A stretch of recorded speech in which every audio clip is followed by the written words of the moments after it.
you want to change the world, start off by making your bed. If you make your bed every morning, you will have accomplished the first task of the day. It will give you a small sense of pride, and it will encourage you to do another task, and another, and another. And by the end of the day, that one task completed will have turned into many tasks completed. Making your bed will also reinforce the fact that the little things in life matter. If you can't do the little things right, you'll never be able to do the big things right. And if by chance you have a miserable day, you will come home to a bed that is made, that you made. And a made bed gives you encouragement that tomorrow will be better. To pass SEAL training, there are a series of long swims that must be completed. One is the night swim. Before the swim, the instructors joyfully brief the students on all the species of sharks that inhabit the waters off San Clemente. They assure you, however, that no student has ever been eaten by a shark, at least not that they can remember. But you are also taught that if a shark begins to circle your position, stand your ground. Do not swim away. Do not act afraid. And if the shark, hungry for a midnight snack, darts towards you, then summons up all your strength and punch him in the snout, and he will turn and swim away.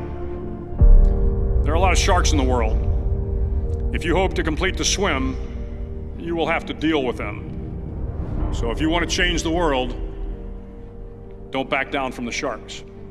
Over a few weeks of difficult training, my SEAL class, which started with 150 men, was down to just 42. There were now 6 boat crews of 7 men each. I was in the boat with the tall guys, but the best boat crew we had was made up of the little guys, the Munchkin crew, we called them. No one was over 5'5". The Munchkin boat crew had 1 American Indian, 1 African American, 1 Polish American, 1 Greek American, 1 Italian American, and 2 tough kids from the Midwest. They out-paddled, outran, and outswam all the other boat crews.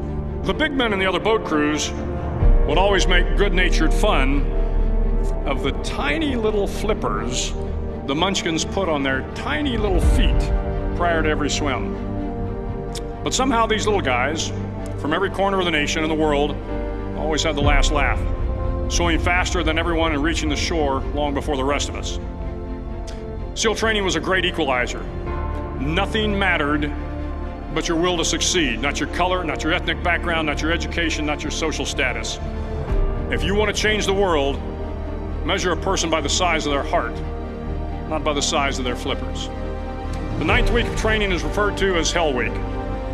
It is 6 days of no sleep, constant physical and mental harassment, and 1 special day at the Mud Flats. The Mud Flats are an area between San Diego and Tijuana where the water runs off and creates the Tijuana Sloughs, a swampy patch of terrain where the mud will engulf you. It is on Wednesday of Hell Week that you paddle down to the Mud Flats and spend the next 15 hours trying to survive the freezing cold, the howling wind, and the incessant pressure to quit from the instructors. As the sun began to set that Wednesday evening, my training class, having committed some egregious infraction to the rules, was ordered into the mud. The mud consumed each man till there was nothing visible but our heads. The instructors told us we could leave the mud if only 5 men would quit. Only 5 men, just 5 men, and we could get out of the oppressive cold. Looking around the mud flat, it was apparent that some students were about to give up. It was still over 8 hours till the sun came up. 8 more hours of bone-chilling cold. The chattering teeth and the shivering moans of the trainees were so loud, it was hard to hear anything. And then one voice began to echo through the night.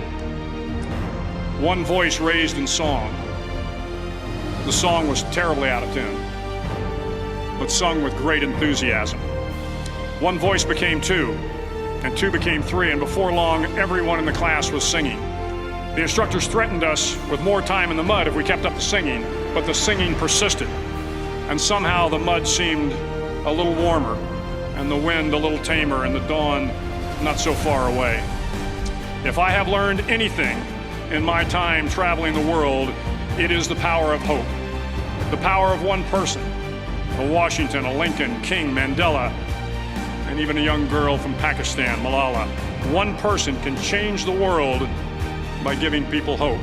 So if you want to change the world, start each day with a task completed. Find someone to help you through life. Respect everyone. Know that life is not fair and that you will fail often. But if you take some risks, step up when the times are the toughest, face down the bullies, lift up the downtrodden, and never ever give up. If you do these things, the next generation and the generations that follow will live in a world far better than the one we have today. And what started here will indeed have changed the world for the better.